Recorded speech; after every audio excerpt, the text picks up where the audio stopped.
चलिए एनवायरनमेंट पे हम शुरुआत कर रहे हैं। लास्ट लेक्चर में हम पढ़ रहे थे भू जैव रासायनिक चक्र, जैव भू रासायनिक चक्र, बायोकेमिकल साइकिल को हम देख रहे थे। ठीक है, इसमें हमने कार्बन चक्र को पढ़ा था और नाइट्रोजन चक्र पे हम चल रहे थे, है ना। लास्ट में हमने देखा था नाइट्रोजन चक्र, है ना।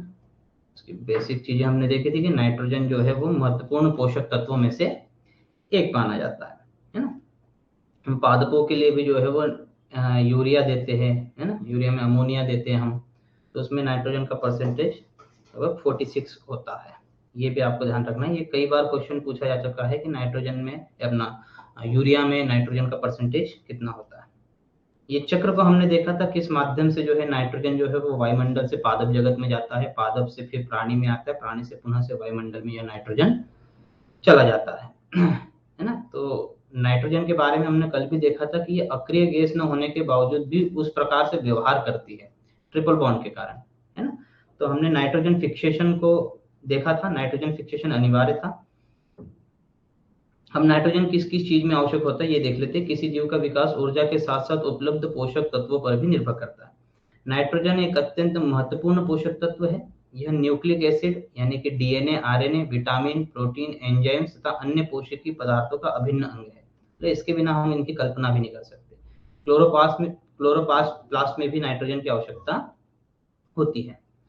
अच्छा, वायुमंडल जो है हमारा नाइट्रोजन का सबसे बड़ा संग्राहक है, लेकिन वायुमंडलीय नाइट्रोजन का सीधा प्रयोग जीव नहीं कर सकते, क्योंकि नाइट्रोजन के अणुओं में त्रिबंध होता है। मैंने कल ही कहा था ये ट्रिपल बॉन्ड है, त्रिबंध होता है, जिसके कारण यह अक्रियाशील होता है।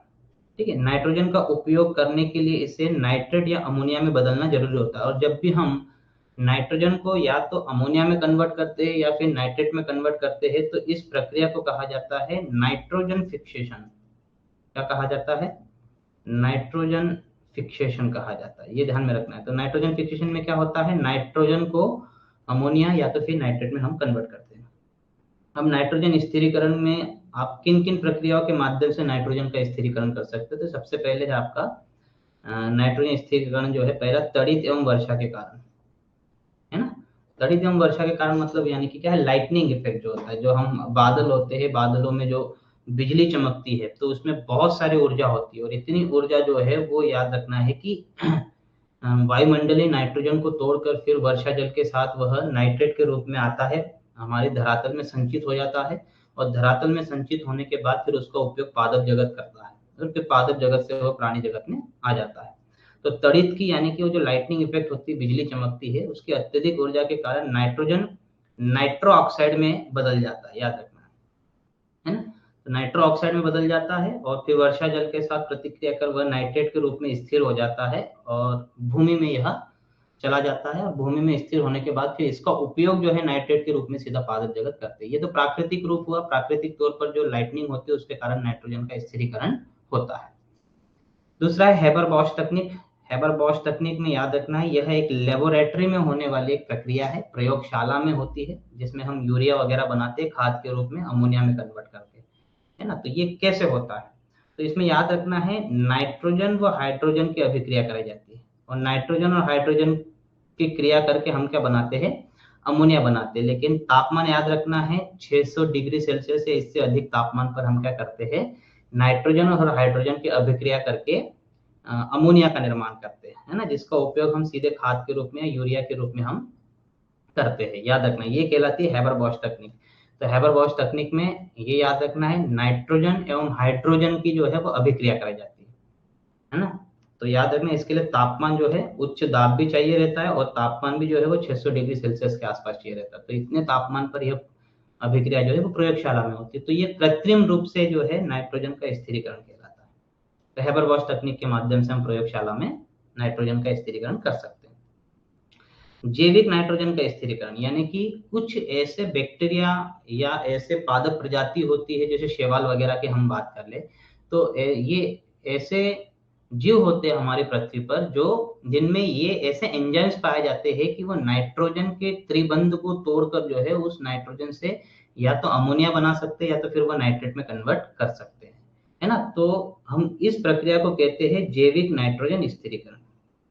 ठीक है, तो इस स्थिरीकरण की क्षमता कुछ खास अकोशिकीय जीवों में पाई जाती है। किसमें पाई जाती है? कुछ खास अकोशिकीय जीव, है ना, इन सभी जीवों को डायस्ट्रोपिक यानी कि डायस्ट्रोपिक कहते हैं, जिसमें बैक्टीरिया, है ना, ब्लू ग्रीन एल्गी यानी कि नील हरित शैवाल, बीजीए का फुल फॉर्म यहाँ पर आप लिख लीजिएगा, नील हरित शैवाल, है ना, ब्लू ग्रीन एल्गी, ये डायस्ट्रोपिक होते हैं। ये अकोशिकीय जो होते हैं, इनमें नाइट्रोजनस एंजाइम्स पाए जाते हैं। कौन से पाए जाते हैं? नाइट्रोजनस एंजाइम्स पाए जाते हैं, जिसके कारण नाइट्रोजन के परमाणु टूटकर, है ना, फिर वह अमोनिया में कन्वर्ट हो जाते हैं और जिससे हमें वो प्राप्त हो जाता है, या तो फिर वो नाइट्रेट में कन्वर्ट हो गए या तो फिर वह अमोनिया में कन्वर्ट हो सकते हैं। ये ध्यान रखना है, ठीक है। ये जैविक प्रकार से नाइट्रोजन का स्थिरीकरण। अब जैविक नाइट्रोजन स्थिरीकरण याद रखना है, इसमें भी कुछ जीव ऐसे होते हैं जो स्वतंत्र प्रकार से जैविक नाइट्रोजन का स्थिरीकरण करते हो, और दूसरा होता है सहजीविता के आधार पर नाइट्रोजन का स्थिरीकरण करते हैं। दो प्रकार से होते हैं। देखिए, जैविक नाइट्रोजन में हम दो प्रकार के देखेंगे, एक स्वतंत्र नाइट्रोजन स्थिरीकरण करने वाले, है ना, और दूसरा है सहजीविता के आधार पर नाइट्रोजन का स्थिरीकरण करने वाले। इसको हम हटाते हैं कुछ समय के लिए, इसको हम जैविक नाइट्रोजन में हम ये पहला नंबर दे देते हैं और इसे हम दूसरा नंबर दे देते हैं, ठीक है।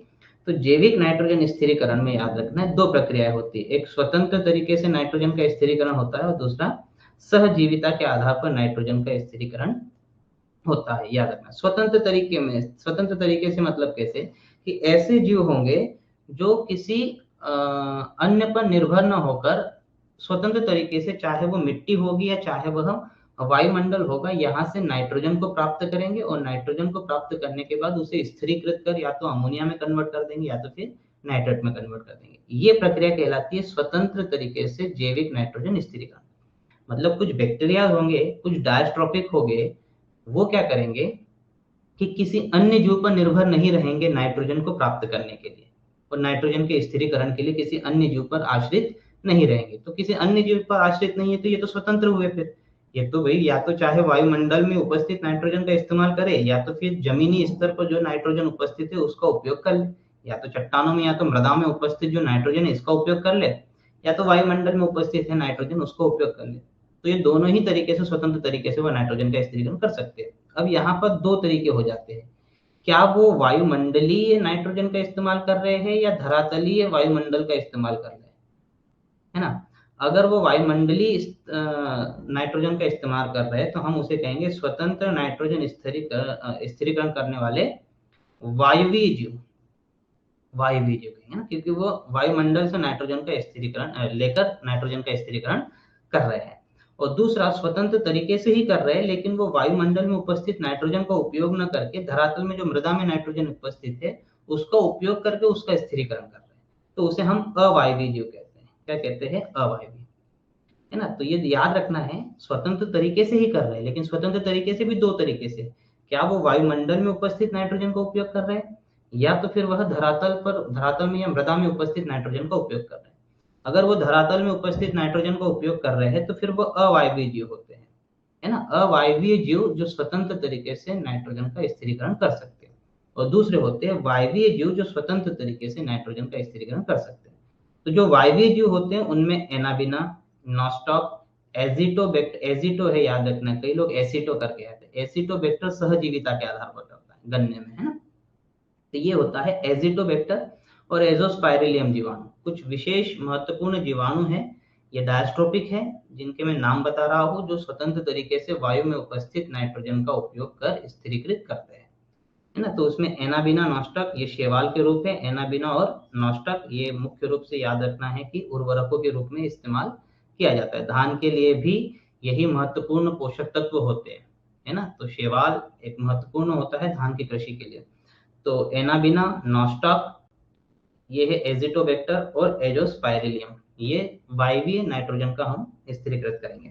दूसरा है स्वतंत्र नाइट्रोजन स्थिरीकरण करने वाले अवायवीय जीव। अब अवायवीय जीव याद रखना है, पहला है क्लॉस्ट्रिडियम, एक डायस्ट्रोपिक बैक्टीरिया मैंने कहा है क्लॉस्ट्रिडियम, और दूसरा ऐसे जीवाणु जिनके नाम के आगे मिथेनो लगा हो, तो मीथेन भी तो है धरातल से ही आते हैं, धान की कृषि वगैरह से ही तो आते हैं। तो जिसके भी नाम के आगे मिथेनो लगा होगा वो समझ लेना है अवायवीय तरीके से नाइट्रोजन का स्थिरीकरण करेंगे। तो ये याद रखना है, क्लॉस्ट्रिडियम और जिसका भी नाम मिथेनो से शुरू होता है वो हम किसमें लगाएंगे, अवायवीय नाइट्रोजन स्थिरीकरण में लगाएंगे। ठीक है। अब दूसरा है सहजीविता के आधार पर। सहजीविता का अर्थ होता है कि तेरे बिना मैं नहीं, मेरे बिना तू नहीं, है ना। गाना नहीं कहना है यहाँ पर ध्यान देना है कि सहजीविता के आधार पर, यानी कि आप हो तो मैं हूं तो आप है ना। दोनों ही अपना जीवन चला रहे हैं लेकिन दोनों की आवश्यकता एक दूसरे को है, तो उसे हम कहते हैं सहजीविता के आधार पर।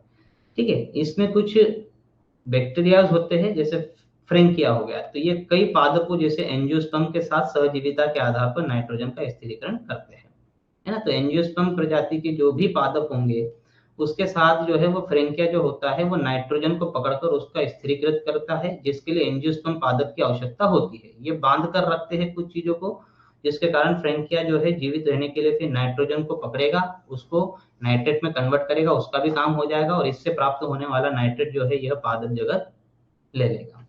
राइजोबियम, राइजोबियम ये मोस्ट इंपोर्टेंट है, याद रखना है, इसको याद ही कर लेना है, मोस्ट इंपोर्टेंट, इसे याद कर लीजिए।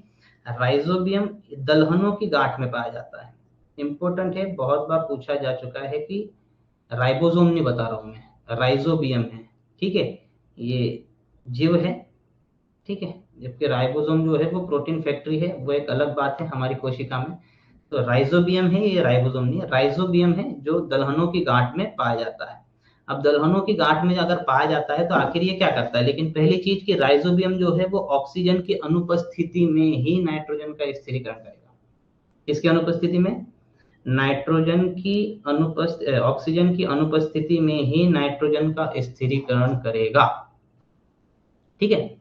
अगर हम आए यहाँ पर तो ये कैसे करेगा कि दलहन की गांठ में जो है वो लेग हेमोग्लोबिन होता है, अब ऑक्सीजन तो हर जगह है, तो फिर अगर ऑक्सीजन है तो राइजोबियम जो है वो नाइट्रोजन का स्थिरीकरण नहीं कर पाएगा। तो ऐसे में क्या होता है कि दलहनों की गांठ में एक प्रोटीन होता है लेग हेमोग्लोबिन, ये लेग हेमोग्लोबिन क्या करता है, ऑक्सीजन को बांधे रखता है, जो स्वतंत्र ऑक्सीजन है उसको क्या करता है, बांधे रखता है। अब ये बांधे रखता है, इतने समय में राइजोबियम क्या करता है, आसानी से नाइट्रोजन को नाइट्रेट में कन्वर्ट कर देता है, और फिर जो वो नाइट्रेट होता है इसका उपयोग कौन कर लेता है, ये दाल कर लेती है, दाल का पादप जो है वह कर लेता है इसका। तो ये सहजीविता के आधार पर जो है नाइट्रोजन का फिक्सेशन करते हैं। तो राइजोबियम दलहनों में होता है, उसी प्रकार से एसिटोबैक्टर होता है जो गन्ने में पाया जाता है। किसमें पाया जाता है, गन्ने में। तो इस प्रकार से जैविक तरीके से हम क्या कर सकते हैं, नाइट्रोजन का स्थिरीकरण कर सकते हैं ना। तो पहला याद रखना है तड़ित एवं वर्षा के कारण, दूसरा हैबर बॉश तकनीक के कारण, तीसरा जैविक नाइट्रोजन का स्थिरीकरण। और जैविक नाइट्रोजन स्थिरीकरण दो प्रकार से हो सकता है, एक स्वतंत्र तरीके से और दूसरा है सहजीविता के आधार पर। ठीक है। इसके बाद है डिकेइंग की प्रक्रिया। डिकेइंग का अर्थ होता है सड़ना। अगर कोई जैविक कचरा है आपके यहाँ पे, तो जैविक कचरा जो है वो धीरे धीरे उसके सड़ने की प्रक्रिया होती है ना। तो जब ये कुछ विशेष प्रकार के बैक्टीरिया और कवकों के द्वारा संपादित होता है, तो ये भी ध्यान में रखना है हमें कि ये जो बैक्टीरिया और ये जो कवक होते हैं ये धीरे धीरे धीरे धीरे धीरे इन्हें डिकम्पोज करते चले जाते हैं, है ना। और इस प्रक्रिया में होता क्या है, जो उस जैविक जो कचरा होता है उसमें उपस्थित जो प्रोटीन होता है वो प्रोटीन टूटकर किस में कन्वर्ट होता है, अमोनिया में। प्रोटीन टूटकर किस में कन्वर्ट होता है, अमोनिया में। मैं अगर यहाँ पर कुछ लिख दूं प्रोटीन, तो प्रोटीन कन्वर्ट किस में होता है, अमोनिया में। तो जब सड़ने की प्रक्रिया के माध्यम से उस जैविक कचरे में, जैविक पदार्थ में जो कुछ भी प्रोटीन होगा वो टूटकर किस में कन्वर्ट होता है, अमोनिया में। इस प्रक्रिया को कहा जाता है डिकेइंग की प्रोसेस। क्या कहा जाता है, डिकेइंग की प्रोसेस। तो अब डिकेइंग की प्रोसेस में प्रोटीन टूटकर अमोनिया में बदलता है। जैसे आपने देखा होगा गांव में जो है वो जैविक कचरा एक गड्ढे में इकट्ठा किया जाता है, तो वो डिकेइंग की प्रक्रिया है, वो सड़ाने के लिए किया हुआ है कि धीरे धीरे धीरे धीरे वो सड़ेगा और उसमें उपस्थित जो प्रोटीन होता है ना। तो गोबर वगैरह हो गया, घर से निकले हुए जो आपके जैविक कचरा डंठल वगैरह हो गया, ये सारा चीज जो है वो हम एक जगह पे इकट्ठा करते थे गाँव में, है ना। आज भी आपका जैविक कचरा जो है वो जब गाड़ी आती है कचरे की तो उसमें जैविक कचरा जो है वो अलग डाला जाता है, और बाकी का जो प्लास्टिक वगैरह जो होता है जिसका डिकम्पोजिशन नहीं हो सकता उसे हम अलग इसमें रखते हैं। ठीक है। तो ये क्यों किया जाता है? ताकि इससे हम खाद बना सकते हैं। ये पोषक तत्व होते हैं जो खेतों में डाला जाता है, जिससे उत्पादन शक्ति में क्या होती है? वृद्धि होती है। ठीक है। तो प्रोटीन टूटकर अमोनिया में बदलता है। तो जब सड़न की प्रक्रिया से प्रोटीन टूटकर अमोनिया में बदलता है तो ऐसी प्रक्रिया डिकेइंग की प्रक्रिया कहलाती है। अब अगर अमोनिया है आपके पास, तो अमोनिया को नाइट्रेट में कन्वर्ट करने की जो प्रक्रिया है, किसको? अमोनिया को नाइट्रेट में कन्वर्ट करने की जो प्रक्रिया है उसे हम कहते हैं नाइट्रिफिकेशन। देखिए, नाइट्रोजन फिक्सेशन अलग था और नाइट्रिफिकेशन अलग है। हम अभी नाइट्रोजन फिक्सेशन पढ़ रहे हैं, जिसका एक भाग है नाइट्रिफिकेशन। ठीक है। तो हमारे पास क्या है? अभी अमोनिया है। अगर अमोनिया है, यहाँ पर नोट करके मैंने पॉइंट लिखा है, पौधे नाइट्रेट के रूप में मृदा से नाइट्रोजन को ग्रहण करते हैं, यानी कि अल्टीमेटली इनका खाना है ना, अमोनिया नहीं है बल्कि नाइट्रेट है। चीजों को समझे, क्या है? नाइट्रेट है। अब ध्यान दीजिएगा, अब नाइट्रिफिकेशन में होता क्या है? नाइट्रिफिकेशन में अमोनिया डायरेक्ट नाइट्रेट में कन्वर्ट नहीं होता है। अमोनिया पहले कन्वर्ट होता है नाइट्राइट में, और फिर नाइट्राइट कन्वर्ट होता है नाइट्रेट में। तो ये दो प्रक्रिया में कुछ विशेष प्रकार के ये होते हैं, जीवाणु होते हैं जो ये प्रक्रिया करते हैं। उनका ग्रुप होता है नाइट्रोसोमोनास और दूसरा होता है नाइट्रोबैक्टर। नाइट्रोसोमोनास ग्रुप क्या करता है? अमोनिया को नाइट्रेट में कन्वर्ट करते हैं। नाइट्रेट में नहीं, नाइट्राइट में कन्वर्ट करते हैं।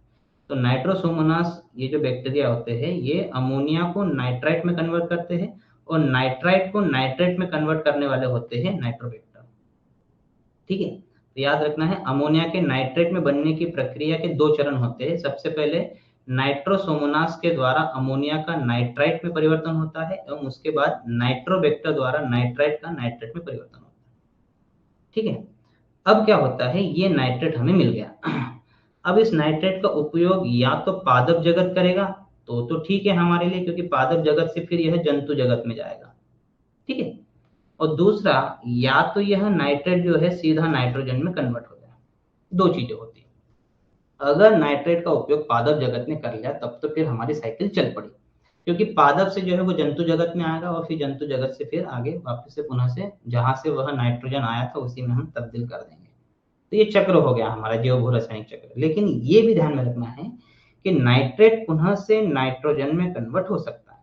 तो अगर हम नाइट्रेट में कन्वर्ट करने की प्रक्रिया को नाइट्रीकरण कह रहे हैं, तो नाइट्रेट को पुनः से नाइट्रोजन में जो कन्वर्ट करने की जो प्रक्रिया होती है उसे हम कहते हैं विनाइट्रीकरण, डीनाइट्रिफिकेशन। विनाइट्रीकरण, ये भी ध्यान में रखना। अगर विनाइट्रीकरण ज्यादा हो रहा है तो इसका अर्थ है कि हमें नाइट्रोजन की कमी हो जाएगी फिर तो, है ना, क्योंकि हम इसी नाइट्रेट का उपयोग पादप जगत करता है, और फिर पादप जगत से हम नाइट्रोजन का उपयोग करते हैं, क्योंकि सीधा नाइट्रोजन तो हम इस्तेमाल नहीं कर सकते।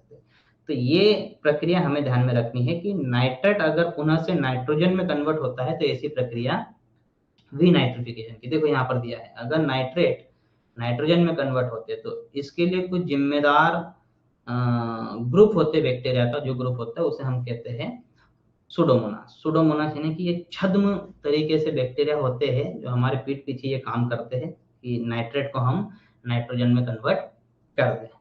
ठीक है। तो ये विनाइट्रीकरण की प्रक्रिया है।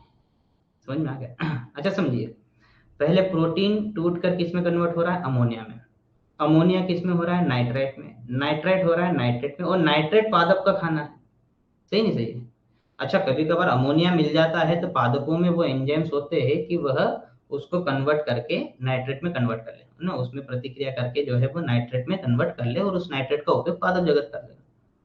और नाइट्रेट आपके पास है, उसके बाद वो नाइट्रोजन में कन्वर्ट हो रहा है, तो आप उसे विनाइट्रीकरण कह रहे हैं, तब तो ठीक है। चलो, कुछ नाइट्रेट जो है वो पादप जगत इस्तेमाल कर लेगा, या कुछ पादप जो है वो अमोनिया का भी यहाँ पर इस्तेमाल कर रहा है। अगर नाइट्रेट कन्वर्ट हो रहा है तो पादप अमोनिया का भी इस्तेमाल कर सकता है। भाई, नाइट्रेट का कुछ ज्यादा भाग जो है वो अगर नाइट्रोजन में तब्दील हो रहा है तो पादप जो है वो सीधा अमोनिया का इस्तेमाल कर सकता है। ठीक है। लेकिन ये भी समझना है कि दुनिया में ऐसे भी और ज्यादा बड़े छद्म प्रकार के दुश्मन होते हैं हमारे, जो अमोनिया को भी नहीं छोड़ते हैं। मतलब ऐसे भी कुछ बैक्टीरियाओं का समूह है, प्लांक्टोमाइसिस जिसे कहते हैं। वो प्लांक्टोमाइसिस समूह क्या करता है? अमोनिया को सीधा नाइट्रोजन में कन्वर्ट कर देते हैं। मतलब आपको नाइट्राइट से नाइट्रेट बनने का मौका भी नहीं देंगे, वो सीधा नाइट्रोजन में कन्वर्ट कर देंगे। मतलब यहाँ फिर समस्या उत्पन्न हो सकती है, क्योंकि अमोनिया ही नहीं रहेगा तो नाइट्रेट बनेंगे कैसे? समझ में आया? तो एनामॉक्स यह प्रक्रिया होती है जिसके माध्यम से अमोनिया सीधा नाइट्रोजन में कन्वर्ट होता है। तो एनामॉक्स का फुल फॉर्म याद रखना है, anaerobic ammonium oxide. Aerobic ammonium oxide की यह प्रक्रिया होती है। इस प्रक्रिया के दौरान अमोनिया की मात्रा सीधे तौर पर नाइट्रोजन गैस में बदल जाती है। यह प्लांक्टोमाइसिस, मैंने कहा अभी, प्लांक्टोमाइसिस जीवाणुओं के द्वारा होती है। लेकिन इसे हमें डरने की बात नहीं है क्योंकि इनकी प्रजनन दर बहुत कम है। ये बहुत अल्प मात्रा में होती है ये प्रक्रिया, है ना, लेकिन होती है। ये ध्यान में रखना है कि अमोनिया अगर सीधा नाइट्रोजन में कन्वर्ट हो रही है तो ऐसी प्रक्रिया एनामॉक्स कहलाती है। ठीक है, इसमें अमोनिया अगर सीधा नाइट्रोजन में कह रही तो वो एनामॉक्स की प्रक्रिया है ना, एनारोबिक अमोनियम ऑक्साइड। और अगर नाइट्रेट नाइट्रोजन में कन्वर्ट हो रहा है तो फिर इसे हम कहते हैं विनाइट्रीकरण। समझ में आ गया? चलिए आगे की ओर बढ़ते हैं। हम अगला पढ़ते हैं अपक्षयन प्रक्रिया, क्या है, लीचिंग एंड वेदरिंग। ये कोई नाइट्रोजन फिक्सेशन नहीं है, बट याद रखना है कि एक प्रक्रिया है, ऐसी प्रक्रिया जिसमें ब्लू बेबी सिंड्रोम जो रोग होता है बच्चों में, जिसके कारण जो है बच्चों का जो शरीर होता है वो नीला आपको दिखाई देता है। 1 से 2 या 3 साल के बच्चों में आपको ज्यादा दिखाई देगा, है ना, 3 साल तक के बच्चों में यह। तो ये होता क्या है कि याद रखना, मृदा व चट्टानों में से जब नाइट्रेट की कुछ मात्रा बहकर कुछ जलीय स्रोतों में चली जाती है ना, जलीय स्रोत कोई भी होगा, तालाब होगा, नदी होगी, तो ये जो नाइट्रेट की जो मात्रा पहुंचती है ना, ये नाइट्रेट की मात्रा जब जल भंडारों में पहुंचती है तो जल के माध्यम से यह नाइट्रेट जो है वो मानव के शरीर में जाएगा, और मानव के शरीर में जाता है तो याद रखना है ये नाइट्रेट हमारे शरीर में उपस्थित हीमोग्लोबिन के साथ मिलकर मेट हेमोग्लोबिन बना देता है। अब हेमोग्लोबिन अगर मेथ हेमोग्लोबिन बनाता है, मेथेनोग्लोबिन बनाता है, तो मेथ हेमोग्लोबिन में क्या होता है कि फिर उसके ऑक्सीजन की ढोने की क्षमता कम हो जाएगी, क्योंकि हमारे फेफड़े है, यहाँ पे रक्त शुद्ध होता है, और रक्त शुद्ध हमारा कैसा होता है कि कार्बन डाइऑक्साइड निकलती है और ऑक्सीजन ऐड होता है। तो उस ऑक्सीजन को ढोने का काम कौन करता है? हमारा ब्लड करता है। और ब्लड में कौन करता है? आरबीसी। आरबीसी करती है। आरबीसी में जो आपका हेमोग्लोबिन पाया जाता है, वही हेमोग्लोबिन ऑक्सीजन को बांधता है ना। तो ऑक्सीजन को वो जब बांधता है तो उसी ऑक्सीजन को फिर माइटोकॉन्ड्रिया पे ले जाता है, बनाता है नहीं बनाता है, ऑक्सी हेमोग्लोबिन बनाता है ना, तो ऑक्सी हेमोग्लोबिन बना के फिर वो माइटोकॉन्ड्रिया पे ले जाएगा, हमारी कोशिकाओं में पहुंचाएगा, और फिर वहां पर ऑक्सीजन के प्रेजेंस में माइटोकॉन्ड्रिया ऊर्जा का निर्माण करेगी, है ना। ऑक्सी आपकी ऊर्जा का उत्पादन होता है माइटोकॉन्ड्रिया में। एक एनॉक्सी प्रोसेस होती है और एक ऑक्सी प्रोसेस होती है। तो एनॉक्सी तो ऑक्सीजन के एब्सेंस में होगी और ऑक्सीजन के प्रेजेंस में ऑक्सी प्रक्रिया होगी। तो ये माइटोकॉन्ड्रिया पे जो ऊर्जा उत्पादन हो रहा है वो ऑक्सीजन ले कौन जा रहा है? हेमोग्लोबिन। अब हेमोग्लोबिन के साथ तो कौन मिल गया? ये मिल गया नाइट्रेट।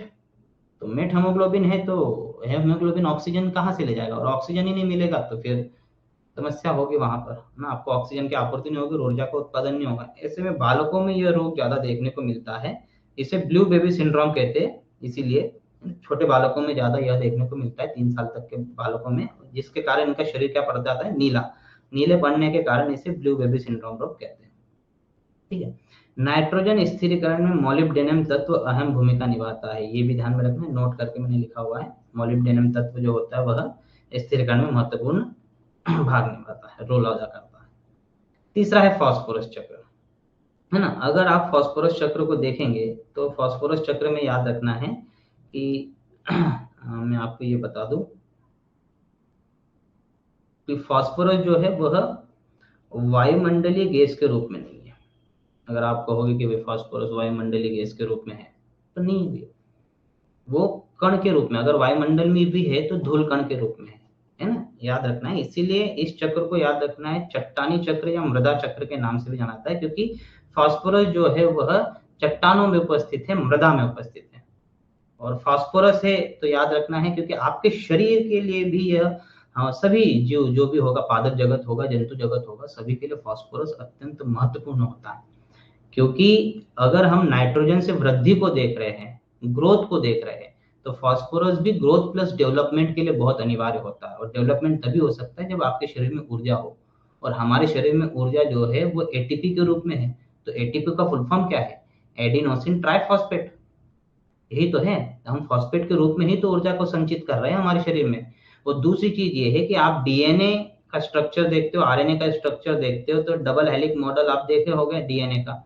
तो ये जो आपके नाइट्रोजनी बेसिस जो लगे होते हैं, ये नाइट्रोजनी बेसिस किससे लगे होते हैं? ये हेलिकल से लगे होते हैं, ये कवच जो लगा रहा है इसी से तो लगे होते हैं। और ये जो हेलिक है, ये हेलिक्स जो है वो किससे बनी होती है? शुगर फॉस्फेट की चेन है ना, शुगर फॉस्फेट की चेन है ना, तो इसमें भी तो फॉस्फेट चाहिए। तो आपके डीएनए और आरएनए में भी तो आपको जो है वह फॉस्फेट की आवश्यकता होती है। तो ये फॉस्फेट याद रखना है कहाँ से आता है, फास्फोरस के माध्यम से आता है ना। तो फास्फोरस क्या है, जल में है, मृदा में है, चट्टानों में पाए जाते हैं, किंतु वायुमंडलीय गैस के रूप में नहीं है ना। तो याद रखना है फास्फोरस का प्राकृतिक भंडार चट्टान से होता है।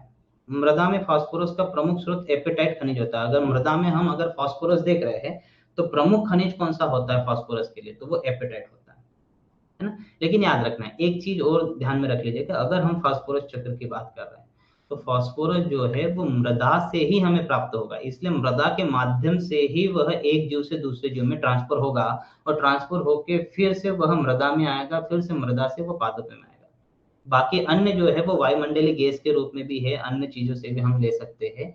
तो इसकी जो प्रक्रिया है, ये लेने देने की जो प्रक्रिया है जैविक जैविक जगत से अजैविक जगत में, ये बहुत धीमी गति से चलता है। फास्फोरस को इतना जल्दी हम ले नहीं सकते हैं और इतना जल्दी छोड़ भी नहीं सकते, तो ये धीमी प्रक्रिया होती है काफी। तो धीमी प्रक्रिया होने के कारण ये जो फास्फोरस चक्र है वो सभी पोषक चक्रों में सबसे धीमी गति से काम करता है। तो आपको क्वेश्चन पूछा जाएगा, निम्नलिखित पोषक चक्रों में सबसे धीमा पोषक चक्र किसका होता है? तो फास्फोरस चक्र, ये ध्यान में रखना है। कौन सा होता है? फास्फोरस चक्र होता है, सबसे धीमा होता है। और कौन सा खनिज में से हम फास्फेट की मात्रा ले सकते हैं, फास्फोरस की मात्रा ले सकते हैं? तो एपेटाइट खनिज होता है, ये ध्यान में रखना है ना। तो ये एपेटाइट, और दूसरा वायुमंडलीय गैस के रूप में फास्फोरस नहीं है। फास्फोरस की बात करें तो फास्फोरस को पौधे मृदा में ऑर्थोफॉस्फेट के रूप में ग्रहण करता है। मृदा से किस रूप में करते हैं? ऑर्थोफॉस्फेट। अगर एपेटाइट खनिज है, एपेटाइट खनिज में अगर फास्फोरस की मात्रा है, तो फिर उस एपेटाइट खनिज में से जब हम फास्फोरस को लेते हैं तो फिर उसे किस रूप में लेते हैं पादप? ऑर्थोफॉस्फेट के रूप में। तो एनपीके वगैरह हम देखते हैं ना, एनपीके में ये क्या है? पी, फास्फोरस है। तो ये फास्फोरस जो है वो उर्वरकों के रूप में भी प्रयोग किया जाता है, ये ध्यान में रखना है। ठीक है, अब समझते हैं कि यूट्रिफिकेशन क्या है, सुपोषण की स्थिति क्या है। इसमें हम ये भी पढ़ेंगे कि बीओडी क्या होता है, ये क्वेश्चन पूछा जाता है बीओडी पर, बायोलॉजिकल ऑक्सीजन डिमांड क्या होती है, और यूट्रिफिकेशन की प्रक्रिया क्या होती है, इस पर भी हम चर्चा करेंगे, है ना। सुपोषण को समझते हैं। सुपोषण का तात्पर्य होता है कि अत्यधिक पोषण। देखिए शरीर तब ही चल सकता है जब नॉर्मल तरीके से पोषण की मात्रा हमें मिल रही है। ज्यादा पोषण भी नहीं चाहिए जिससे कि हमें समस्या होने लगे, और कम पोषण भी नहीं होना चाहिए जिससे कि हमें कुपोषण की समस्या हो। सुपोषण भी नहीं चाहिए, कुपोषण भी नहीं चाहिए, हमें पोषण अच्छी तरीके से चाहिए, है ना। कोई भी अपनी फेवरेट सब्जी बनी हो तो ज्यादा रोटी नहीं खानी पड़ती, ज्यादा रोटी खाओगे तो फिर समस्या हो जाएगी, क्योंकि आपके अमाशय को उतने ही पाचन करने की क्षमता होती। तो आपको अगर ज्यादा खाना है तो फिर आपके शरीर को उस लिहाज से बनाना भी होगा, है ना। आपको डेली जो है वो 2 रोटी जो है बढ़ानी पड़ेगी, तो आपका शरीर जो है आपका साथ देगा।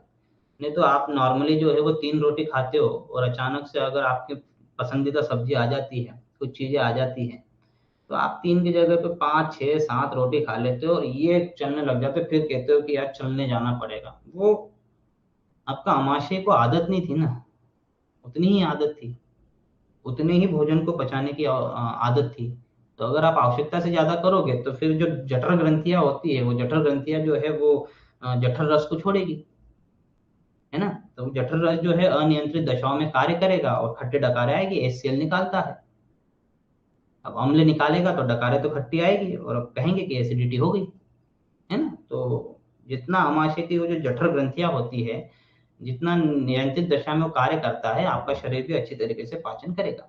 तो इसी प्रकार से होता है सुपोषण। लेकिन हम देखते हैं सुपोषण, तो जल में अत्यधिक मात्रा में फॉस्फेट युक्त पोषक तत्वों की अधिकता से जल में उसकी सतह पर शैवाल की मात्रा में वृद्धि हो जाती है। देखिए फॉस्फोरस जो होता है वो, फॉस्फोरस और नाइट्रेट दोनों ही होते हैं हालांकि, लेकिन मुख्यतः फॉस्फेट इसमें मुख्य भूमिका निभाता है। तो ये हमें ध्यान में रखना है कि अगर फॉस्फेट जो है किसी खेत वगैरह से बहकर आपके घर में जो जैविक कचरा होता है उसमें फॉस्फेट की मात्रा होती है, तो ये क्या होता है, ये फॉस्फेट जो है, ये पोषक तत्व जो है अगर बहकर किसी जल स्रोत में चला जाता है, तो जल स्रोत में जाने का देखिए आपने नालों में देखा होगा, नालों में ऊपर ऊपर जो है वो पूरी शैवाल जम जाती है। क्योंकि नालों में कई जगह से जैविक कचरा आता है, उसमें फॉस्फेट की मात्रा भी होती है।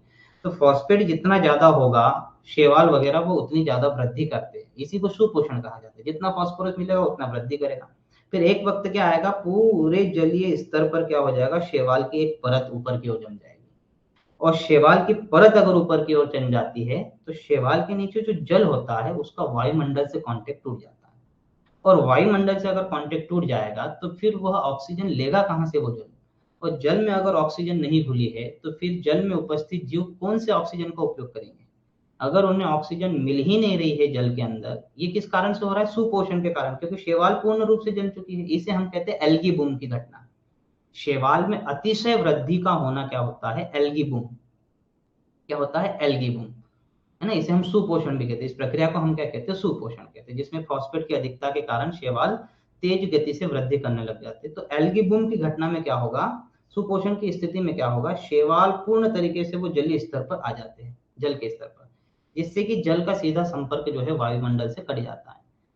अब उस जल में ऑक्सीजन की मात्रा कम, और जीव जो है वो ऑक्सीजन लेने के लिए आतुर हो रहे हैं। भाई जैसे आपने पाकिस्तान में देखा है, अभी आप पाकिस्तान में देख रहे हो कि आटा कम, लेने वालों की भीड़ बढ़ गई। अब आटा कम और लेने वालों की भीड़ बढ़ गई तो वहां तो सीधी सी बात है कि वहां मृत्यु के कगार पर तो आएंगे ही आएंगे, आएंगे नहीं आएंगे। तो इसी प्रकार से अगर जल में ऑक्सीजन नहीं आएगी सुपोषण के कारण, तो ऑक्सीजन की डिमांड नहीं बढ़ेगी, वहां आटे की डिमांड नहीं बढ़ी है क्या, डिमांड बढ़ेगी। तो यहाँ जल में भी तो डिमांड बढ़ेगी ऑक्सीजन की, और अगर डिमांड जितनी ज्यादा बढ़ रही है इसका अर्थ है कि जलीय पारिस्थितिकी तंत्र पे खतरा उत्पन्न हो रहा है। तो बायोलॉजिकल ऑक्सीजन डिमांड अगर बढ़ती जाती है तो याद रखना है कि जलीय पारिस्थितिकी तंत्र धीरे धीरे नष्ट होने लग जाता है। तो सुपोषण नहीं चाहिए, यूट्रिफिकेशन की प्रक्रिया जलीय पारिस्थितिकी तंत्र के लिए हानिकारक होती है ना। तो अगर एल्गी बूम की घटना हो रही है तो याद रखना है बायोलॉजिकल ऑक्सीजन डिमांड बढ़ जाएगी, है ना। अगर सुपोषण बढ़ रहा है तो बीओडी भी बढ़ेगा, और अगर बीओडी बढ़ रहा है तो पारिस्थितिकी तंत्र जो जलीय होता है वो नष्ट होने की कगार पर आ जाएगा, है ना। तो बीओडी किसी जल राशि के अंदर रहने वाले समस्त जीवों के लिए आवश्यक ऑक्सीजन की वह मात्रा जो वायुमंडल या प्रकाश संश्लेषण की क्रिया द्वारा प्राप्त किया जाता है। ऑक्सीजन की कमी को के कारण जो है पूरा जलीय तंत्र प्रभावित होता है। अगर बायोलॉजिकल ऑक्सीजन डिमांड बढ़ रही है तो इसका अर्थ है कि कहीं ना कहीं जलीय तंत्र खतरे में है। नेक्स्ट अगर देखते हैं हम सल्फर चक्र की बात कर रहे हैं, तो सल्फर भी जो है वो मृदा से आता है, अन्य जगह से भी जो है वो सल्फर आता है, हमारे वायुमंडल में भी उपस्थित होता है। तो सल्फर जो है वह नाइट्रोजन की तरह ही कई प्रकार के प्रोटीन को बनाने में सहायक होता है ना। तो यह सल्फर जो कई प्रोटीन बनाने में उपयोगी होता है। इसकी कमी के कारण किसी प्राणी या पादप का सही विकास संभव नहीं है, ये भी याद रखना है। सल्फर फास्फोरस की तरह ही विकास के लिए जो है वो सल्फर का होना जरूरी है। अगर सल्फर नहीं है तो बौद्धिक विकास नहीं हो पाता है उसका, याद रखना है ना। तो सल्फर चक्र की विशेष बात यह है कि ये पहले से ही स्थिरीकृत है, यानी कि सल्फेट के रूप में पहले से ही है। हमने देखा फास्फोरस को फॉस्फेट के रूप में स्थिरीकृत करना पड़ता है, नाइट्रोजन को नाइट्रेट के रूप में स्थिरीकृत करना पड़ता है, समझ में आया ना। तो स्थिरीकृत करने की आवश्यकता इसको नहीं होती है, ये हमारी मृदा में सल्फेट के रूप में ऑलरेडी मौजूद है ना। तो एक विशेष बात सल्फर चक्र के बारे में कि ये पहले से ही स्थिरीकृत है। जीव जगत में अर्थात पादपों के द्वारा सल्फर सल्फेट आयन के रूप में ग्रहण करते हैं। सल्फेट का अपचयन डिसल्फोविब्रियो तथा डिसल्फ्यूरियन जैसे सूक्ष्म जीवों द्वारा होता है, ये याद रखना है। सल्फेट का अपचयन किसके कारण होता है, डिसल्फोविब्रियो और डिसल्फ्यूरियंस के कारण होता है ना। इंपॉर्टेंट पॉइंट है, डिसल्फोविब्रियो और डिसल्फ्यूरियंस, ये दो याद रखना है। ये सूक्ष्म जीवों के द्वारा जो है वो सल्फेट का अपचयन होता है ना। इसके अतिरिक्त देखिए ज्वालामुखी से भी SO2 की मात्रा हमारे वायुमंडल में पहुंचती है। अम्ल वर्षा जो है इसमें सल्फ्यूरिक एसिड आती है, कोयले के दहन से जो है वह आता है ना। कई सारे फैक्ट्रियों से जो है SO2 निकलता है, ये भी ध्यान में रखना है हमें, है ना। तो ये सल्फ्यूरिक जो है हमारे वायुमंडल में भी प्रवेश कर जाता है। तो सल्फर डाइऑक्साइड प्रकाश संश्लेषण की क्रिया को बाधित करता है तथा जल के साथ क्रिया करके अम्ल वर्षा के रूप में पुनः से आता है, ये ध्यान रखना है, ठीक है। तो ये हमारा जैव भू रासायनिक चक्र का भाग था। पारिस्थितिकी तंत्र में हमने ये सारी चीजें पढ़ी, है ना। तो मैं पुनः से दोहरा दूं, हमने पर्यावरण में ये वाला टॉपिक पढ़ा था।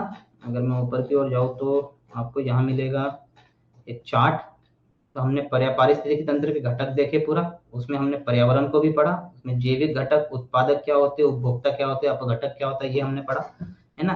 तो कुछ अजैविक घटक होते हैं, अजैविक घटकों में हमने कार्बोहाइड्रेट, प्रोटीन पढ़ा, और कार्बनिक में लोहा, मैंगनीज, जिंक होता है, भौतिक। तो ये दोनों ही चीजें जो है आपस में क्रिया करेंगे, है ना। और इस क्रिया को किस माध्यम से करेंगे, वह एनर्जी के माध्यम से करेंगे, काम करके करेंगे। तो ये कार्य प्लस पर्यावरण अगर मिल जाता है तो हम उसे कहते हैं पारिस्थितिकी तंत्र, है ना। ऊर्जा में हमने खाद्य श्रृंखला और खाद्य जाल को पढ़ा। पदार्थ में हमने सभी देखे महत्वपूर्ण जीव भू रासायनिक चक्रों को देखा, हमने कार्बन चक्र देखा, नाइट्रोजन चक्र देखा, फास्फोरस चक्र देखा और सल्फर चक्र देखा, है ना, इन सभी को देखा। इसके बाद हमारा महत्वपूर्ण टॉपिक है प्रदूषण। तो जरूरी है प्रदूषण, प्रदूषण तो मानव करता ही है ना। तो प्रदूषण देखेंगे, प्रदूषण का अर्थ क्या होता है ना। जब भी प्रदूषण शब्द आता है हमारे जहन में कुछ वायुमंडलीय दशाएं जो है वही उत्पन्न होती है। तो प्रदूषण केवल वायु में नहीं होता है। प्रदूषण एक ही चीज को कहते हैं कि जो इस सृष्टि में जो जीव आए हैं वो अपने अपने लिहाज से यहाँ पर जो है वो सर्वाइव कर रहे हैं, जीवन जी रहे हैं। उनको आवश्यक पोषक तत्वों की आवश्यकता है, वो ग्रहण कर रहे हैं, है ना। और ग्रहण करने के बाद उनका जीवन चल रहा है। हम धीरे धीरे इस चीज के आदी बन गए, यानी कि जीवन के लिए ऑक्सीजन जो है वो जरूरी हो गई, जीवन के लिए नाइट्रोजन जो है वो जरूरी हो गया, जीवन के लिए जो है सल्फर जो है वो जरूरी हो गया, फास्फोरस जरूरी हो गया, अन्य पोषक तत्व आयरन वगैरह, मोलिब्डेनम वगैरह, ये सारी चीजें जो है हमारे शरीर के लिए आवश्यक हो गई।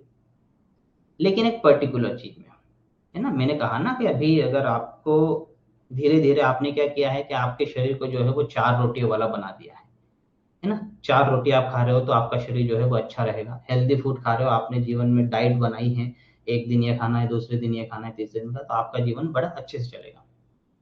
लेकिन आपके जीवन में कुछ ऐसे अवांछनीय तत्व आ जाते हैं, है ना, जो आपको जरूरी नहीं है लेकिन आ रहे हैं। तो ऐसे में क्या होगा, क्या आपका शरीर उन तत्वों को एक्सेप्ट करेगा? और आपने खा भी लिया है वो, तो फिर आपका अंदर का जो सिस्टम है उसे खराब कर देगा, और अंदर का सिस्टम खराब हुआ इसका अर्थ है कि आपकी इम्यून पावर जो है वो खराब होगी, जिससे कि आप बीमार पड़ोगे। और बीमार पड़ोगे तो सीधी सी बात है भैया, आपके शरीर के अंदर कोई ना कोई दूषित चीज आई है जिसने ये सब कुछ किया है। तो दूषित चीज के कारण ही आपके शरीर के अंदर का जो वातावरण है वो प्रदूषित हुआ, है ना।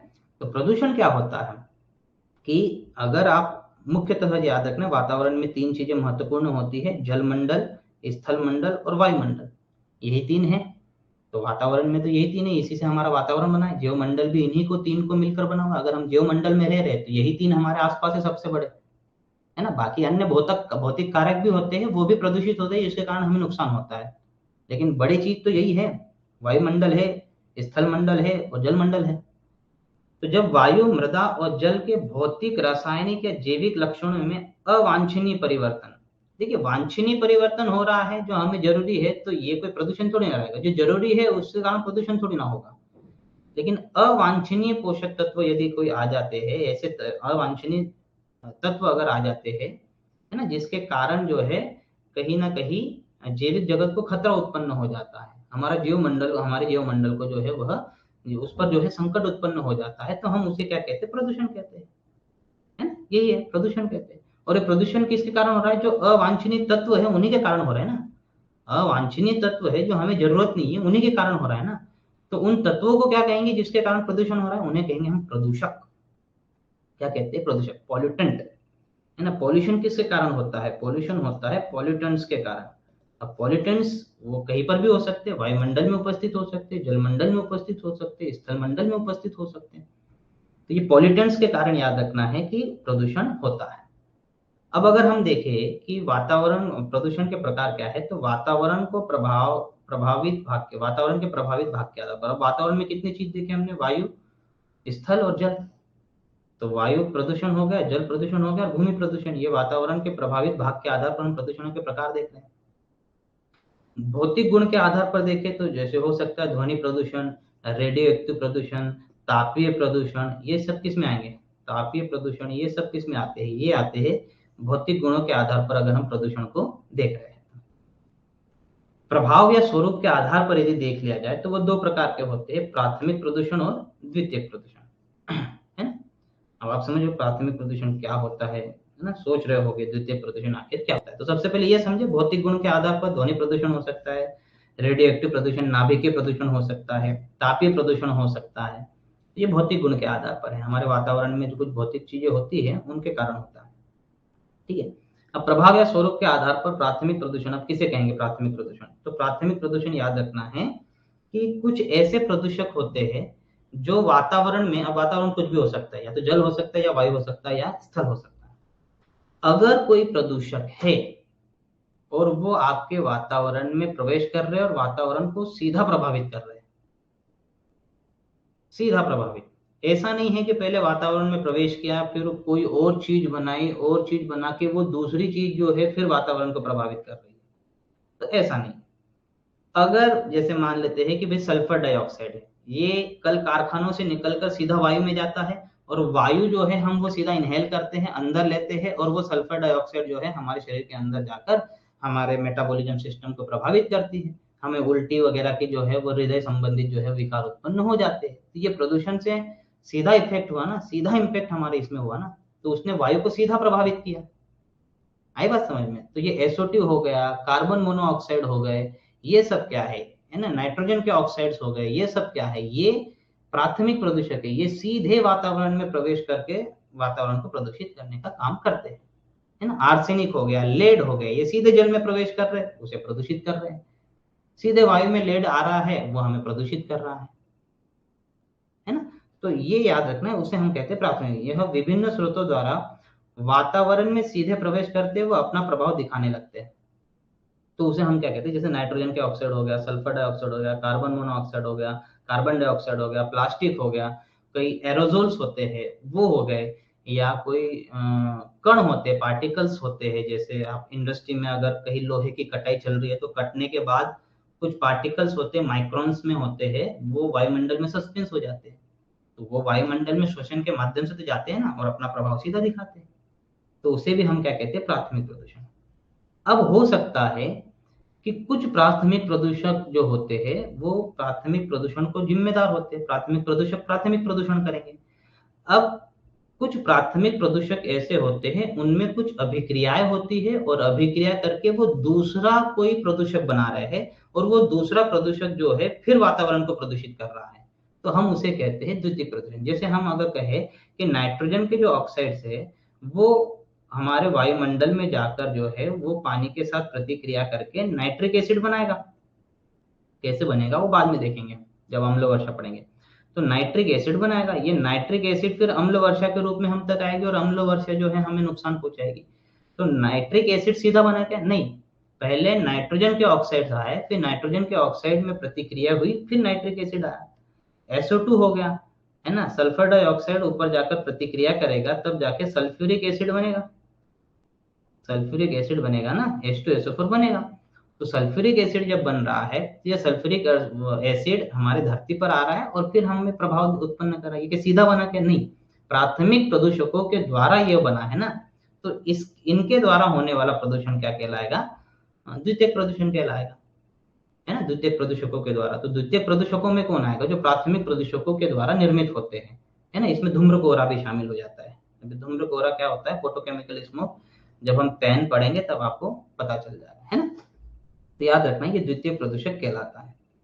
तीसरा है निस्तारण के आधार पर। अगर हम प्रदूषण को देखें तो ऐसा प्रदूषण जिसका निस्तारण जैविक प्रक्रिया के माध्यम से हो सकता है, हम उसे जैव निम्नकरणीय प्रदूषण कहेंगे, है ना। और जिसका नहीं हो पाता है तो इसे नॉन डिग्रेडेबल कहेंगे। एक डिग्रेडेबल होता है, दूसरा नॉन डिग्रेडेबल होता है। डिग्रेडेबल का अर्थ होता है जिन प्रदूषक का जैविक प्रक्रिया के द्वारा अपघटन हो जाता है उन्हें हम जैव निम्नकरणीय प्रदूषक कहते हैं ना, प्रदूषण कहते हैं। तो घरेलू कचरा जिसमें जैविक कचरा शामिल है, खेतों से निकला जैविक कचरा, मल मूत्र, इन्हें डिग्रेड किया जा सकता है किसी जीव के माध्यम से, है ना। और जैव अनिम्नकरणीय में हम किसे कहते हैं, जिनका अपघटन नहीं हो पाता है, जैसे प्लास्टिक वगैरह हो गया, है ना। तो इन्हें हम रखते हैं। इलेक्ट्रॉनिक्स आइटम्स हो गए, तो इन्हें हम क्या कर सकते हैं, इलेक्ट्रॉनिक कचरा हो जाता है तो इन्हें हम क्या कर सकते हैं कि इन्हें का डिग्रेडेबल हम नहीं कर सकते, तो इन्हें हम कहते हैं जैव अनिम्नकरणीय। ठीक है, आज के लिए इतना ही। कल हम वायु प्रदूषण से शुरुआत करेंगे और इसमें प्रमुख तथ्यात्मक चीजें हम लेंगे जहां से प्रश्न पूछे जा सकते हैं। ठीक है, आज के लिए इतना ही। ठीक, धन्यवाद।